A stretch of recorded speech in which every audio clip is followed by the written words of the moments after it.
Porque já aprendi a contentar-me com o que tenho. Versículo 12, acompanhe comigo. Diz assim: sei estar abatido e sei também ter abundância.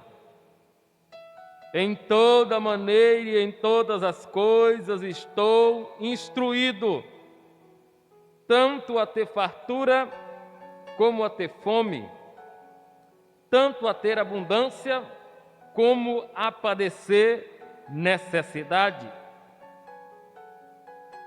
Posso todas as coisas naquele que me fortalece. Louvado seja o nome do Senhor.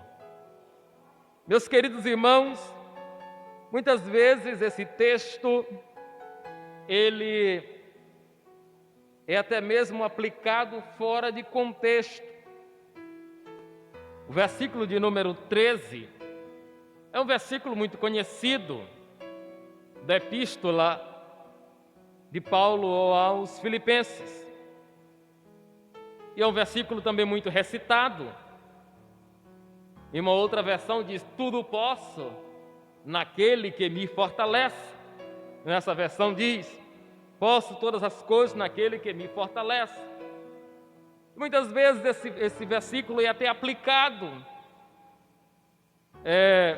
de uma forma a ser tirado do seu contexto. Mas o que muita gente não percebe é que o contexto desse texto nos mostra, na verdade, o porquê que Paulo faz essa afirmação no versículo de número 13.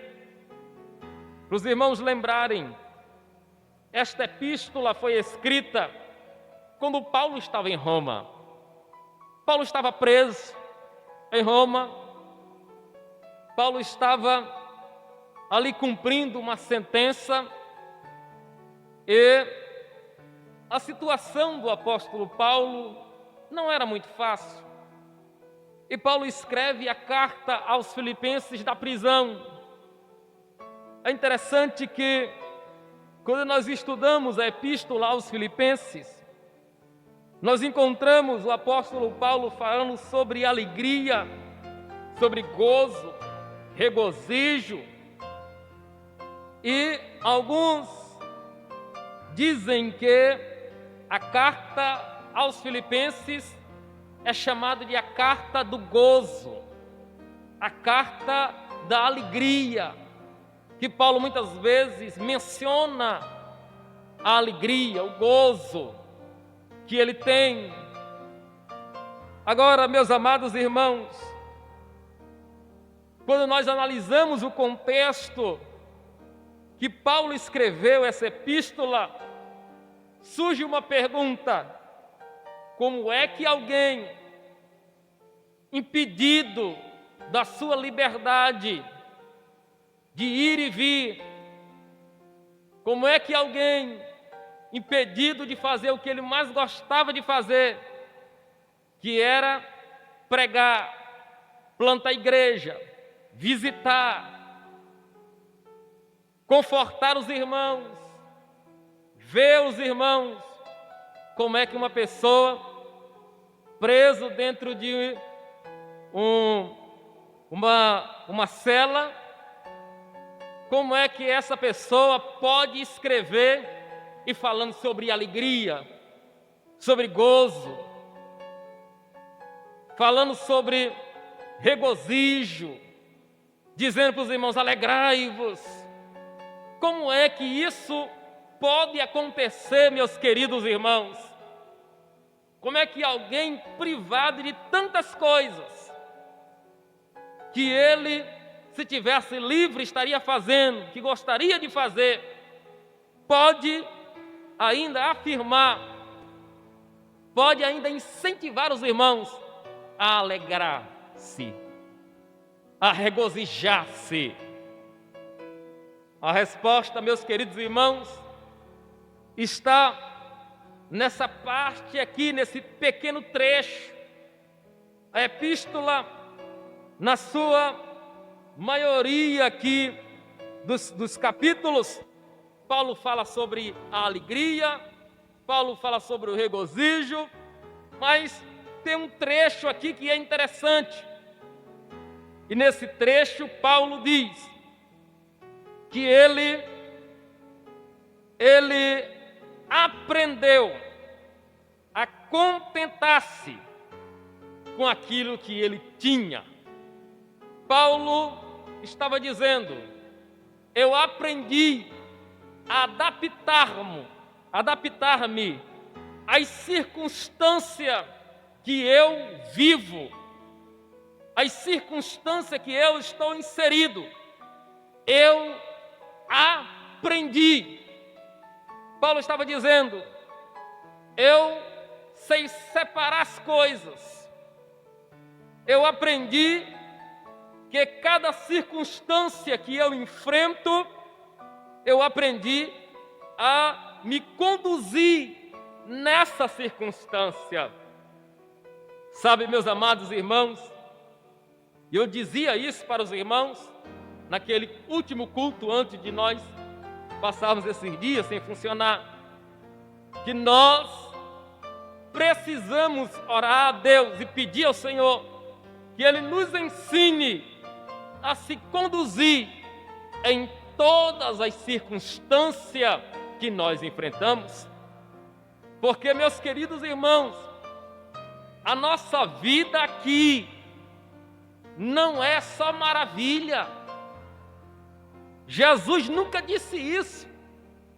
Jesus disse: no mundo tereis aflição. Mas Jesus disse assim: morram na aflição, caiam na aflição, se desanimem na aflição, desistam na aflição. Ele disse isso? Não. Jesus disse: tende bom ânimo. Louvado seja o nome do Senhor. Tende bom ânimo. Levantai-vos. Como dizia um certo cidadão, reaja à circunstância, saiba se conduzir. Agora, queridos irmãos, essa aprendizagem para saber se conduzir no meio das dificuldades, a gente não aprende na escola, no banco da escola. Não aprende, não faz uma faculdade para saber se conduzir, para aprender a lidar com as circunstâncias. Não, essas coisas nós não aprendemos nesses lugares. Essas coisas nós aprendemos, queridos irmãos, com a experiência que temos com o Senhor nosso Deus. O grau de intimidade que nós temos com Deus, irmãos, o grau de intimidade que você tem com Deus determina como você entrará numa prova e como você sairá dessa prova. Pode ter certeza disso. Pode anotar isso. O grau de intimidade que você tem com Deus, ele determina como você enfrenta as coisas, como você lida com as situações. Vai depender do grau de intimidade que você tem com Deus. Isso não quer dizer, mas eu tenho comunhão com Deus, que você não sofra, que você não se entristeça, que você até pense em desistir. Isso acontece, porém, é nesses momentos que nós vamos nos lembrar que acima de tudo, acima de todas as tempestades, acima de todas as lutas, está um Deus Todo-Poderoso, e Ele diz na sua palavra: eu sou o Senhor e fora de mim não há Deus. Aleluia! Louvado seja o nome do Senhor. Nós nos lembramos disso. Isso nos enche de gozo, de alegria. E eu estava observando que é interessante, certo teólogo, ele falando sobre a diferença do gozo e da alegria. Eu achei interessante. Ele dizia o seguinte, que a alegria é diferente do gozo. A alegria é diferente do gozo. Por isso, nós precisamos, queridos irmãos, como trabalhar do Espírito de Deus em nossas vidas, ter esse fruto, o gozo na alma, alegria na alma. Então ele fazendo a diferença da alegria para o gozo. Ele diz que a alegria, ela é uma coisa que ela é passageira. A alegria, ela pode acabar. E ele fazia um exemplo no nosso dia a dia. A gente não passa o dia todo sorrindo.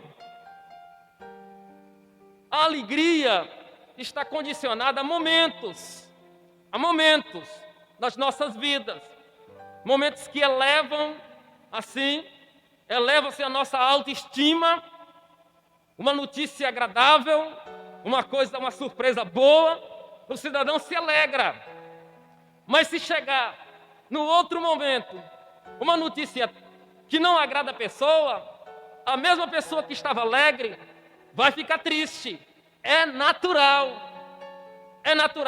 Porém, o gozo está na alma. O gozo é um estado da alma.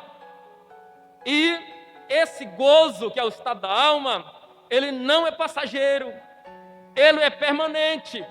Porque é o Espírito Santo que ministra em nossa alma este gozo.